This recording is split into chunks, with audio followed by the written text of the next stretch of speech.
Hello, আসসালামু আলাইকুম viewers. সবাই কেমন আছেন? আজকে নিয়ে এসেছি কবুতরের রেসিপি।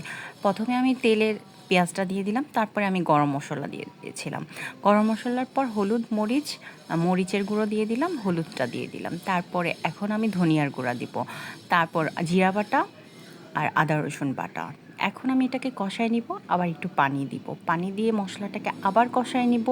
কষায় নেওয়ার পরে আমি কবুতরটা দিয়ে দিব।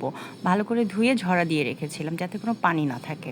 এখন আমি এটাকে আবার একটু পানি দিয়ে কষায় নিয়েছিলাম অফ ক্যামেরাতে। তারপর এটাকে আমি আবার পানি দিয়েছিলাম যাতে এটা ভালো করে বয়েল হয়ে যায়। সিদ্ধ হওয়ার পরে আমি এরকম ভাজা ভাজা করে ফেলেছি। এখন এটাতে আমি একটু ভাজা জিরার গুঁড়া ইউজ করেছি। জিরার গুঁড়া ইউজ করার পরে আমি এটাকে একটু কিছুক্ষণ নাড়াচাড়া দিয়ে তারপর আমি নামায় ফেলছি। আমার ভিডিওগুলো আপনাদের কাছে কেমন লাগে, ভুল ত্রুটি হলে আমাকে ক্ষমা করবেন। অবশ্যই আমাকে লাইক, কমেন্ট, সাবস্ক্রাইব করে পাশে থাকবেন। সবাই ভালো থাকবেন। আল্লাহ হাফেজ।